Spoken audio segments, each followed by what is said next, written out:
ekonomi kita, maka mau nggak mau infrastruktur harus dibangun. Di negara manapun teman-teman sekalian, infrastruktur sangat punya kaitannya erat dengan pembangunan ekonominya, ya. Sehingga dalam hal ini maka pembangunan infrastruktur ini harus didorong. Berbagai kajian internasional menyebutkan kalau kita ingin menjadi negara maju, maka infrastruktur stok kita harus mencapai 70% rata-rata, ya. Dan Indonesia saat ini masih berada di sekitar 45% kira-kira, ya. Dan inilah makanya kenapa kita terus ingin mendorong agar infrastruktur stok kita bisa meningkat sehingga pada tahun 2045 di mana kita Indonesia emas, Indonesia Indonesia maju, ini infrastruktur stok kita begitu 70%. Rule of thumb-nya saat ini teman-teman sekalian kira-kira sekitar 1,5% per tahun dari peningkatan infrastruktur stok kita, ya. Dan ini adalah angka yang cukup besar. Bagaimana memperbesarnya? Tentunya ada berbagai cara.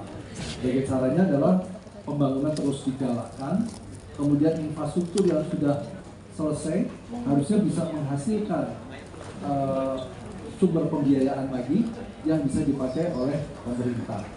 Dan tentunya perencanaan ini harus bisa diperbaiki prosesnya, baik itu misalnya dalam hal penyusunan desain, kemudian pengadaan tanahnya, dan juga mungkin terkait dengan pemanfaatannya, ini juga harus ditingkatkan agar supaya infrastruktur yang dibangun ini bisa memberikan multiplier effect yang besar. Nah, teman-teman sekalian, kalau kita lihat dengan dasar itulah maka sampai tahun 2023 Desember kita sudah menghasilkan 190 proyek strategis nasional yang sudah diselesaikan dengan nilai 1.500-an triliun.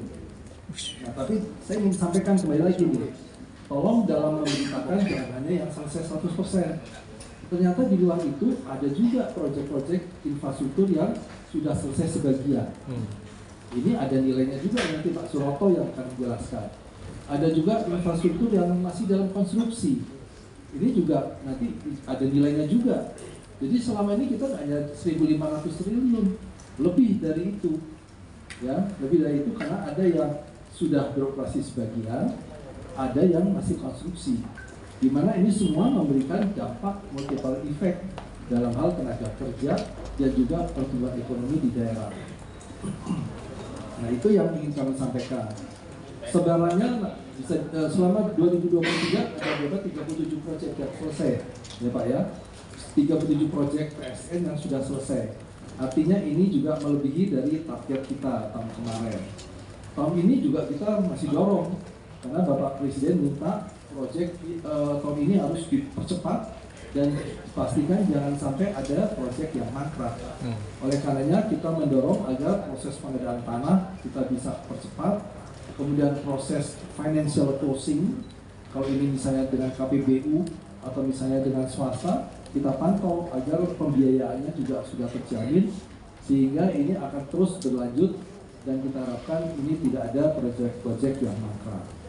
Demikian juga mungkin ada yang penting ingin kami sampaikan. Di dalam PSN ini ada proyek yang terkait dengan pengembangan kawasan di Kartika nanti ya. Di mana di situ teman-teman kami mencatatnya, mendorongnya adalah bagaimana kawasan-kawasan ini siap beroperasi. Siap beroperasinya ditandai indikatornya adalah diterbitkannya izin usaha kawasan industri.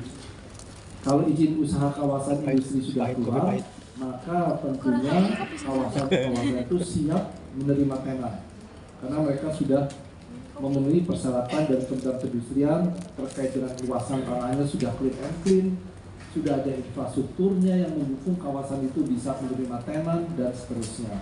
Ya, nanti juga disampaikan tahun kemarin ini ada berapa kawasan yang sudah beroperasi, berapa yang masih dalam penyiapan dan berapa yang masih konstruksi, berapa dampak yang terhadap penyerapan